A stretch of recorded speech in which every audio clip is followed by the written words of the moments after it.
ಭಾಗಂ ವಿವೇಕಿನಂ ವಂದೇ ವೇದಾಂತ ತತ್ವಜ್ಞಂ ಶಿವಾನಂದ ಭಾರತೀಶಂ. ಅದ್ವೈತ ಸಾರ್ವಭೌಮ ಸುಜ್ಞಾನ ಚಕ್ರವರ್ತಿ ಜಗದ್ವಂದ್ಯ ಜಗದ್ಗುರು ಸಿದ್ಧಾರೂಢರ ಜಗದ್ಗುರು ಗುರುನಾಥಾರೂಢರ ಪಾವನ ಚರಣಾರವಿಂದಗಳಲ್ಲಿ ನತಮಸ್ತಕನಾಗಿ ತತ್ಸ್ವರೂಪರೇ ಆಗಿರುವ ಅದ್ವೈತ ಸಾರ್ವಭೌಮ ಅವಧೂತ ಲೀಲಾಯತಿ ಪವಾಡ ಪುರುಷ ಶಾಪಾನುಗ್ರಹ ಸಮರ್ಥ ಜಗದ್ಗುರು ಚನ್ನ ಋಷಭೇಂದ್ರ ದೇವರಕೊಂಡ ಅಜ್ಜನವರ ಚರಣಾರವಿಂದಗಳಲ್ಲಿ ನತಮಸ್ತಕನಾಗಿ ಸುಕ್ಷೇತ್ರ ಹಾರುಗೇರಿ ಪಟ್ಟಣದಲ್ಲಿ ಸಕಲ ಜನ ಕಲ್ಯಾಣಾರ್ಥವಾಗಿ ಹಮ್ಮಿಕೊಳ್ಳಲಾಗಿರುವ 42ನೇ ವರ್ಷದ ವೇದಾಂತ ಪರಿಷತ್ತಿನ ಕೊನೆಯ ದಿವಸದ ಇಂದಿನ ಬ್ರಹ್ಮಸಭೆಯ ದಿವ್ಯ ಸಾನ್ನಿಧ್ಯ ಸ್ಥಾನದಲ್ಲಿ ವಿರಾಜಮಾನರಾದ ಎನ್ನ ಪರಮಾರಾಧ್ಯ ಸದ್ಗುರು ವಿಶ್ವಕುಟುಂಬಿ ನಿರಾಭಾರಿ ದೇಶಿಕೋತ್ತಮ ಮಾತನಾಡುವ ನಡೆದಾಡುವ ದೇವರೆಂದೇ ಪ್ರಖ್ಯಾತಿಯನ್ನು ಪಡೆದಿರುವ ಜಗದ್ಗುರು ಅಪ್ಪಾಜಿಯವರ ಅಡಿದಾವರಿಗೆ ಪಡಮಟ್ಟು, ಅದೇ ರೀತಿಯಾಗಿ ಇಂದಿನ ಕಾರ್ಯಕ್ರಮದ ಅಧ್ಯಕ್ಷತೆಯನ್ನು ವಹಿಸಿಕೊಂಡಿರುವ ಪರಮ ಪೂಜ್ಯರು ಶ್ರೀಮನ್ ನಿರಂಜನ ಪ್ರಣವ ಸ್ವರೂಪಿಗಳಾಗಿರ್ತಕ್ಕಂಥ ಶಾಂತಮೂರ್ತಿಗಳಾಗಿರುವ ಪಂಚಮ ಶಿವಲಿಂಗೇಶ್ವರ ಅಪ್ಪಾಜಿಯವರ ಚರಣಾರವಿಂದಗಳಲ್ಲಿ ನತಮಸ್ತಕನಾಗಿ ಪರಮ ಪೂಜ್ಯ ಶ್ರೋತ್ರಿಯ ಬ್ರಹ್ಮನಿಷ್ಠ ವಿದ್ಯಾನಂದ ಭಾರತಿ ಅಪ್ಪಂಗಳವರನ್ನೇ ಮೊದಲು ಮಾಡಿಕೊಂಡು ವೇದಿಕೆಯಲ್ಲಿ ಉಪಸ್ಥಿತರಿರುವ ಎಲ್ಲ ಪೂಜ್ಯರ ಹಾಗೂ ಮಾತಾಜಿಯವರ ಚರಣಾರವಿಂದಗಳಲ್ಲಿ ನತಮಸ್ತಕನಾಗಿ ಸದ್ಗುರುದೇವನ ದರ್ಶನ ಆಶೀರ್ವಾದದಿಂದ ಪರಮ ಪವಿತ್ರವಾದ ಈ ಮನುಷ್ಯ ಜನ್ಮವನ್ನು ಕಲ್ಯಾಣ ಮಾಡಿಕೊಳ್ಳಬೇಕೆಂಬ ಸದಿಚ್ಛೆಯಿಂದ ಇಲ್ಲಿ ಸಮಾವೇಶಗೊಂಡಿರುವ ಶಿವಸ್ವರೂಪಿಗಳೇ, ನಿಮ್ಮೆಲ್ಲರಿಗೂ ಧನ್ಯವಾದಗಳನ್ನು ಹೇಳುತ್ತಾ ಕಾರ್ಯಕ್ರಮದಲ್ಲಿ ಪ್ರವೇಶಿಸೋಣ. ಇಲ್ಲಿವರೆಗೂ ನಾವೆಲ್ಲರೂ ಕೂಡ ಶ್ರೀಮನ್ ನಿಜಗುಣ ಶಿವಗಳಿಂದ ವಿರಚಿತವಾದ ಯಾವ ವಿವೇಕ ಚಿಂತಾಮಣಿ ಒಂದು ಪ್ರಕರಣವನ್ನು ಬಹು ಸುಂದರವಾಗಿ ಎಲ್ಲ ಪೂಜ್ಯರು ತಿಳಿಯಪಡಿಸ್ತಾ ಬಂದರು. ಒಬ್ಬ ಜೀವನ್ಮುಕ್ತನಾದ ಬ್ರಹ್ಮಜ್ಞಾನಿಯಿಂದ, ಒಬ್ಬ ಸಂತರಿಂದ, ಸಾಧು ಸತ್ಪುರುಷರಿಂದ, ಬ್ರಹ್ಮಜ್ಞಾನಿಯಿಂದ ಈ ಲೋಕಕ್ಕೆ ಏನು ಪ್ರಯೋಜನ ಆಗ್ತದ ಅಂತ, ಜ್ಞಾನಿಯಿಂದ ಲೋಕಕ್ಕೆ ಏನು ಪ್ರಯೋಜನ ಅನ್ನುವುದನ್ನು ನಾವೆಲ್ಲರೂ ಕೂಡ ಕೇಳ್ಕೊಂಡು ಬಂದ್ವಿ. ಒಬ್ಬ ಜೀವನ್ಮುಕ್ತನಾಗಿರ್ತಕ್ಕಂಥ ಮಹಾಪುರುಷನಿಂದ ಏನಾಗ್ತದ ಅಂದ್ರೆ, ಇಲ್ಲಿ ಜೀವನ್ಮುಕ್ತ ಅಂದ್ರೆ ನೀವೆಲ್ಲರೂ ಕೇಳ್ಕೊಂಡು ಬಂದ್ರಿ, ಬಂಧ ಭ್ರಮರಹಿತತ್ವೇ ಸತಿ ಶರೀರ ಸಹಿತತ್ವಂ ಜೀವನ್ಮುಕ್ತಿತ್ವಂ ಅಂತ ಹೇಳ್ಕೊಂಡು ಬಂದಿದ್ದಾರೆ. ಯಾರಿಗೆ ಜೀವನ್ಮುಕ್ತ ಅನ್ನಬೇಕು ಅಂತಂದ್ರೆ ನಮ್ಮ ನಿಮ್ಮ ಹಾಗೆ ಅಲ್ಲ, ನಮ್ಮಲ್ಲಿ ಇನ್ನೂ ದೇಹ ಭಾವನೆ ಅದ. ಪುರುಷ ಸ್ತ್ರೀ, ನಾನು ಹುಟ್ಟವನು ಸಾಯವನು, ನಾ ಕರ್ತ ಭೋಕ್ತ ಅಂತಕ್ಕಂಥ ಭಾವದ. ಈ ಭಾವಗಳಿಂದ ರಹಿತನಾಗಿ ಎಲ್ಲೆಡೆಯಲ್ಲಿ ತನ್ನ ಸ್ವರೂಪವನ್ನೇ ಕಾಣತಕ್ಕಂಥ ಯಾವ ಜೀವನ್ಮುಕ್ತನಾಗಿರ್ತಕ್ಕಂಥ ಬ್ರಹ್ಮಜ್ಞಾನಿ ಇರ್ತಾನಲ್ಲ, ಆ ಬ್ರಹ್ಮಜ್ಞಾನಿ ಇದ್ದ ಸ್ಥಾನವು ಜೀವನ್ಮುಕ್ತನಿದ್ದ ಸ್ಥಾನಮಂ ನಿರುಪದ್ರವಮಾಗಿರ್ಬೋದು. ಮೊದಲು ಏನು ಹೇಳಿದರು ಅಂತಂದ್ರೆ, ಅಂಥ ಬ್ರಹ್ಮಜ್ಞಾನಿ ಯಾವ ಸ್ಥಾನದಲ್ಲಿರ್ತಾನ ಅವ ಇದ್ದ ಸ್ಥಾನ ಏನಾಗಿರ್ತದಂದ್ರೆ ನಿರುಪದ್ರವವಾಗಿರ್ತದೆ. ಅಲ್ಲಿ ಯಾವುದೇ ರೀತಿ ಉಪದ್ರವ ಆಗಲಿ, ಅಲ್ಲಿ ಕ್ಷಾಮವಾಗಲಿ ಯಾವುದೂ ಇರೋದಿಲ್ಲ. ಅಲ್ಲಿ ಇರ್ತಕ್ಕಂಥ ಜನ ಸುಖ ಸಂತೋಷ ಆನಂದದಿಂದ ಇರುವಂಥರಾಗ್ತಾರೆ. ಅಂಥ ಶಕ್ತಿ ಯಾರಲ್ಲಿರ್ತದಂದ್ರೆ ಒಬ್ಬ ಜೀವನ್ಮುಕ್ತ ಬ್ರಹ್ಮಜ್ಞಾನಿಯಲ್ಲಿ ಇರ್ತದೆ. ಮಹಾತ್ಮರ ಸನ್ನಿಧಾನದಲ್ಲಿ ಏನಾಗ್ತದಂತಂದ್ರೆ ವೈರತ್ಯಾಗ ಅಂತ, ಎಲ್ಲ ವೈರಗಳು ದ್ವೇಷ ಭಾವನೆಗಳು ದೂರವಾಗಿ ನಮ್ಮಲ್ಲಿ ಸಮರಸ, ಶಾಂತಿ, ಸೌಹಾರ್ದತೆ, ಸೌಖ್ಯ ಶಾಂತಿಗಳು ನೆಲೆಗೊಳ್ತಾವೆ. ಬರೀ ಮನುಷ್ಯರಷ್ಟ ಅಲ್ಲ, ಪ್ರಾಣಿಗಳಲ್ಲಿಯೂ ಕೂಡ ಈ ಭಾವನೆ ಬರ್ತದೆ. ಅಪ್ಪಾಜಿಯವರು, ಜಗದ್ಗುರು ಅಪ್ಪಾಜಿಯವರು ಗುರುನಾಥಾರೂಢರಿದ್ದ ಕಾಲದಲ್ಲಿ ಅಪ್ಪಾಜಿಯವರು ಹೇಳ್ತಾ ಇರ್ತಾರೆ, ಕೈಲಾಸ ಮಂಟಪದಲ್ಲಿ ಜಗದ್ಗುರು ಗುರುನಾಥಾರೂಢರನ್ನು ಶಾಸ್ತ್ರ ಪ್ರಾರಂಭ ಆಗೋದಕ್ಕೆ ಕೈಲಾಸ ಮಂಟಪದಲ್ಲಿ ತಂದು ಕುಂಡ್ರಿಸಿದ್ರೆ ಎಲ್ಲ ಮಹಾತ್ಮರು ಎಲ್ಲ ಭಕ್ತರು ಬಂದು ಕುಂಡಿರ್ತಿದ್ರಂತ. ಅದ ಸಮಯದಲ್ಲಿ ಒಂದು ಚಿಗರಿ, ಒಂದು ಜಿಂಕಿ ಬರ್ತಿತ್ತಂತ. ನೋಡ್ರಿ, ಪ್ರಾಣಿ ಒಬ್ಬ ಜೀವನ್ಮುಕ್ತರಿಂದ ಮನುಷ್ಯರಲ್ಲ, ಗುರುನಾಥಾರೂಢರ ಸನ್ನಿಧಾನದಲ್ಲಿ ಒಂದು ಜಿಂಕಿನೂ ಬರ್ತಿತ್ತಂತ. ಅದ ಸಮಯಕ್ಕೆ ಒಂದು ದೊಡ್ಡ ನಾಯಿ ಬರ್ತಿತ್ತಂತಲ್ಲಿ. ಆ ನಾಯಿ ಜಿಂಕಿ ಎರಡೂ ಕೂಡ ಒಂದೇ ಕಡೆ ಕೂತ್ಕೊಂಡು ಶಾಸ್ತ್ರ ಶ್ರವಣ ಮಾಡ್ತಿದ್ವು ಗುರುನಾಥಾರೂಢರ ಸನ್ನಿಧಾನದಲ್ಲಿ. ಒಂದು ದಿವಸ ಆ ನಾಯಿ ಆ ಜಿಂಕಿ ಮ್ಯಾಲೆ ಏನು ಚಿಗರಿ ಮ್ಯಾಲೆ ಎಗರಿ ಹೋಗಲಿಲ್ಲ, ಅದರ ಮೇಲೆ ದಾಳಿ ಮಾಡಲಿಲ್ಲ. ಯಾಕಂದ್ರೆ ಒಬ್ಬ ಜೀವನ್ಮುಕ್ತನಾಗಿರ್ತಕ್ಕಂಥ ಬ್ರಹ್ಮಜ್ಞಾನಿ ಇದ್ದ ಅಂತಂದ್ರೆ ಅಲ್ಲಿ ಎಲ್ಲ ವೈರ ಅಂತಕ್ಕಂಥದ್ದು ತ್ಯಾಗ ಆಗ್ತದೆ. ಎಲ್ಲಿ ಭಗವಾನ್ ಬುದ್ಧ ಹೋಗ್ತಾ ಇದ್ದ ಆ ಸ್ಥಾನ ಎಲ್ಲ ಏನಾಗ್ತಿತ್ತು ಅಂದ್ರೆ ಅಲ್ಲಿ ತಂಪಾದ ಗಾಳಿ ಬೀಸ್ತಿತ್ತು, ಅಲ್ಲಿ ಪರಿಸರ ಎಲ್ಲ ನಿರ್ಮಲ ಆಗ್ತಿತ್ತು, ಅಲ್ಲಿ ಬಾಡಿದ ಹೂಗಳು ಏನಾಗ್ತಿದ್ವು ಅಂತಂದ್ರೆ ಅರಳ್ತಾ ಇದ್ವು ಅಂತ ಹೇಳ್ತಾರೆ. ಹಿಂಗೆ ಒಬ್ಬ ಜೀವನ್ಮುಕ್ತನಾಗಿರ್ತಕ್ಕಂಥ ಬ್ರಹ್ಮಜ್ಞಾನಿ ನೆಲೆಸಿರ್ತಕ್ಕಂಥ ಸ್ಥಾನ ಜಗದ್ಗುರು ದೇವರಕೊಂಡಜ್ಜನವರು ಚನ್ನಋಷಭೇಂದ್ರ ಅಜ್ಜನವರು ಈ ಸ್ಥಾನದಲ್ಲಿ ಬಂದು ನೆಲೆ ನಿಂತರು.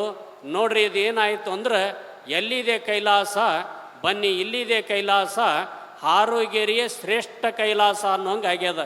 ಆದ್ದರಿಂದ ನಿಮಿಷಂವ ನಿಮಿಷಾರ್ಧಂವ ಯತ್ರ ತಿಷ್ಟಂತಿ ಯೋಗಿನ ತತ್ರ ಸರ್ವಾಣಿ ಶ್ರೇಯಾಂಸಿ ತತ್ತೀರ್ಥಂ ತತ್ತಪೋವನಂ ಅಂತ ಒಬ್ಬ ಸುಭಾಷಿತಕಾರ ಹೇಳಿದ ಹಾಗೆ ಒಬ್ಬ ಜೀವನ್ಮುಕ್ತನಾಗಿರ್ತಕ್ಕಂಥ ಬ್ರಹ್ಮಜ್ಞಾನಿ ಯಾವ ಸ್ಥಾನದಲ್ಲಿ ನಿಮಿಷ ಆಗಲಿ ಅರ್ಧ ನಿಮಿಷ ಆಗಲಿ ಅಲ್ಲಿ ನೆಲೆಗೊಳ್ತಾನ ತತ್ರ ಸರ್ವಾಣಿ ಶ್ರೇಯಾಂಸಿ, ಆ ಸ್ಥಾನದಲ್ಲಿ ಎಲ್ಲ ಭೋಗ ಭಾಗ್ಯ ಎಲ್ಲವೂ ಕೂಡ ಪ್ರಾಪ್ತಿ ಆಗ್ತಾವೆ.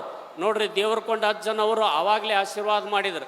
ಏನು ಆಶೀರ್ವಾದ ಮಾಡಿದರು ಅಂತಂದ್ರೆ ಇಲ್ಲಿ ಗಂಗೆ ಹರಿತಾಳ, ಶಾರದೆ ನೆಲೆಸ್ತಾಳ, ಎಲ್ಲ ರೀತಿ ಭೋಗ ಭಾಗ್ಯಗಳಲ್ಲಿ ಪ್ರಾಪ್ತಿ ಆಗ್ತಾವು ಅಂತ ದೇವರಕೊಂಡ ಅಜ್ಜನವರು ಆವಾಗಲೇ ಸಂಕಲ್ಪ ಮಾಡಿದರು.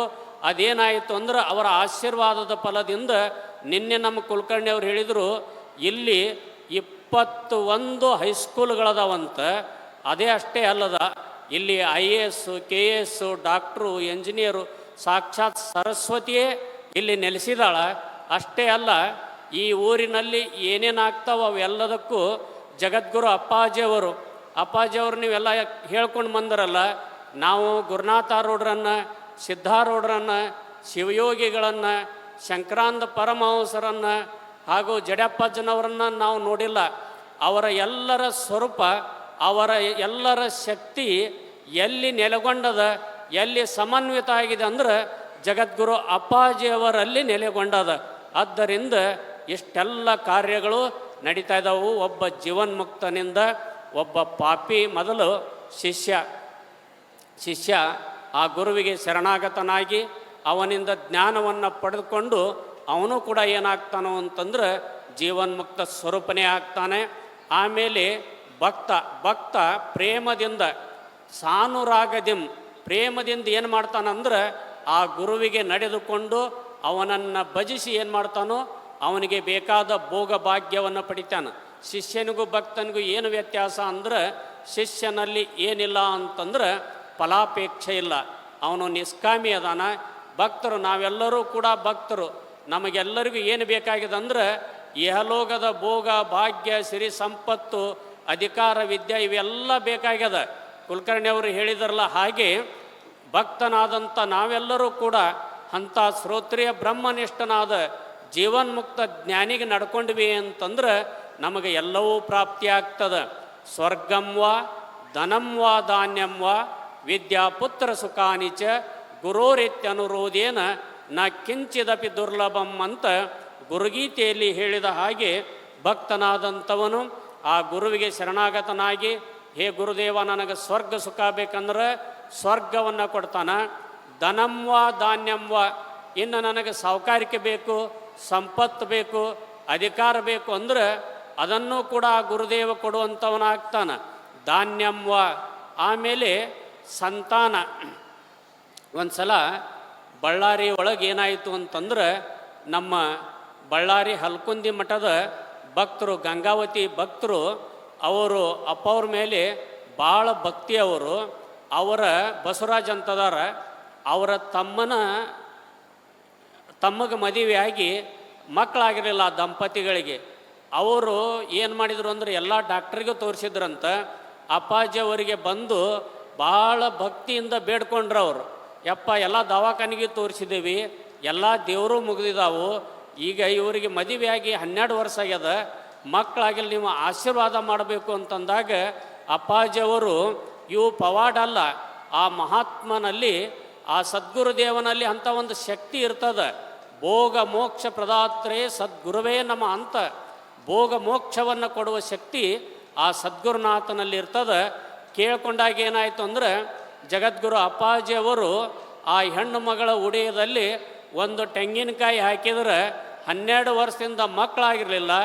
ಎಲ್ಲ ಡಾಕ್ಟ್ರಿಗೂ ತೋರಿಸಿದ್ರು. ಏನಾಯಿತು ಅಂತಂದ್ರೆ, ಮುಂದೆ 1 ವರ್ಷದಲ್ಲಿ ಆ ಹೆಣ್ಣು ಮಗಳಿಗೆ ಒಬ್ಬ ಗಂಡು ಮಗು ಜನಿಸುವಂಥದ್ದು ಆಯಿತು. ಆದ್ದರಿಂದ ಇದು ಮಹಾತ್ಮರಲ್ಲಿ ಇಂಥ ಒಂದು ಶಕ್ತಿ, ಆ ಭಕ್ತರಿಗೆ ಇಂಥವರ ಇಷ್ಟಾರ್ಥವನ್ನು ಈಡೇರಿಸುವ ಶಕ್ತಿನೂ ಇರ್ತದೆ. ದೇವರಕೊಂಡಜ್ಜನವರು ಕೂಡ ಅಂಥ ಜೀವನ್ಮುಕ್ತರಾಗಿರ್ತಕ್ಕಂಥ ಬ್ರಹ್ಮಜ್ಞಾನಿಗಳು, ಸಾಮಾನ್ಯ ಪುರುಷರಲ್ಲ. ದೇವರಕೊಂಡಜ್ಜನವರು ಸಿದ್ಧಾರೂಢರು. ದೇವರಕೊಂಡಜ್ಜ ಬರ್ತಾ ಇದ್ದಾನು ಅಂತಂದ್ರೆ, ಇಲ್ಲಿ ಹುಲಿ ಬರ್ತದ ಅಂಥೇಳಿ ಸಿದ್ಧಾರೂಢಜ್ಜರು ದೇವರಕೊಂಡಜ್ಜನನ್ನು ಭಾಳ ಪ್ರೀತಿ ಮಾಡ್ತಿದ್ರಂತ. ಅಂಥ ಶಕ್ತಿ ಸಂಪನ್ನರಾದ ದೇವರಕೊಂಡಜ್ಜ ಅವರು ನೋಡ್ರಿ, ಒಂದು ಸಲ ಸಂಪಗಾಂವದಲ್ಲಿ ಏನಾಯಿತು ಅಂದ್ರೆ, ಮಳೆ ಆಗಿರಲಿಲ್ಲ, ದನಕ್ಕೆ ಕುಡಿಯಾಕ ನೀರಿರಲಿಲ್ಲ, ಭಕ್ತರಿಗೆ ಭಾಳ ತೊಂದರೆಯಾಗಿತ್ತು. ದೇವರಕೊಂಡಜ್ಜ ಅವ್ರನ್ನ ಬಂದು ಕೇಳ್ಕೊಂಡಾಗ ದೇವರಕೊಂಡಜ್ಜ ಅವರ ಆಶೀರ್ವಾದ ಮಾಡಿ ಕಳಿಸಿದ್ರಂತ. ಅವರಿಗೆ ಊರಿಗೆ ಹೋಗುಗೊಡ್ದ ಏನಾಯಿತು ಅಂದ್ರೆ, ದೊಡ್ಡ ಮಳೆಯಾಗಿ ಎಲ್ಲ ಭಕ್ತರಿಗೂ ಆನಂದ ಆಗುವುದಂತಾಯಿತು. ಅದಕ್ಕೆ ಸಂಪಗಾಂವ ತಂಪ ಮಾಡಿದವಗೆ ಅಂತ ಅವ್ರ ಮಂಗಳಾರತಿಯಲ್ಲಿ ಬರ್ತದೆ. ಯಾರು ಅವರನ್ನು ಭಕ್ತಿ ಭಾವದಿಂದ ಅವರು ಆರಾಧನೆ ಮಾಡಿದಾರ ಅವರಿಗೆ ಸುಖ ಆಗ್ಯದ, ಅವರಿಗೆಲ್ಲ ಭೋಗ ಭಾಗ್ಯಗಳು ಪ್ರಾಪ್ತಿಯಾಗ್ಯಾವ. ಅವ್ರನ್ನ ಯಾರು ವಿರುದ್ಧ ಹಾಕ್ಕೊಂಡಿದ್ದಾರೆ ದೇವರಕೊಂಡಜ್ಜ ಅವ್ರನ್ನ, ಅವರು ಅವಧೂತ ಲೀಲಾಯತಿಗಳು ಹಿಂಗೆ ಇರ್ತಾರೋ, ಜೀವನ್ಮುಕ್ತರಂತ ಹೇಳಕ್ಕೆ ಬರೋದಿಲ್ಲ. ಒಂದು ಸಲ ನೇಸರ್ಗಿಕ ಗ್ರಾಮದಲ್ಲಿ ದೇವರಕೊಂಡಜ್ಜ ಅವರು ಏನೋ ಒಂದು ಮಾತು ಅಂದ್ರಂತ. ಆ ದೊಡ್ಡ ಶ್ರೀಮಂತ ಮನೆತನದವ, ಅವನ ಅಭಿಮಾನಕ್ಕೆ ಪೆಟ್ಟು ಬಿತ್ತು. ಪೆಟ್ಟು ಬಿದ್ದಾಗ ಅಜ್ಜಗೆ ದೇವರಕೊಂಡಜ್ಜಗೆ ಒಂದು ಮಾತಂದು ಮನೆ ಒಳಗೆ ಹೋಗಿ ಬಂದೂಕ್ ತೊಗೊಂಡು ಬಂದಂತ. ನೋಡ್ರಿ ಎಂಥ ಅಜ್ಞಾನಿಗಳಿರ್ತಾರೆ. ದೇವರಕೊಂಡಜ್ಜಗೆ ಬಂದೂಕ್ ತೊಗೊಂಡು ಬಂದು ಗುಂಡು ಹಾಕ್ತಾನಂದಂತ. ದೇವರಕೊಂಡಜ್ಜ ವಾಕ್ಸಿದ್ಧ ಪುರುಷ. ದೇವರಕೊಂಡಜ್ಜ ಅಂದಂತ, ನನಗೇನು ಗುಂಡು ಹಾಕ್ತೀವೋ, ಸಾಯಂಕಾಲ ನಿನಗೆ ಪ್ರಕೃತಿನ ಗುಂಡು ಹಾಕ್ತದ ಹೋಗು ಅಂತ ಹೇಳಿದ್ರಂತ. ಸಾಯಂಕಾಲ 4 ಗಂಟೆಗೆ ಸಿಡಲು ಬಡ್ದು ಸತ್ತು ಹೋದ್ನಂತ. ಅದಕ್ಕೆ ಮಹಾತ್ಮರಲ್ಲಿ ದೇವರಕೊಂಡಜ್ಜ ಅಂದ್ರೆ ಸಾಮಾನ್ಯ ಪುರುಷನಲ್ಲ, ಅಂಥ ಪುಣ್ಯ ಪುರುಷರು ನಡೆದಾಡಿದಂಥ ಪುಣ್ಯ ಭೂಮಿ ಇದು.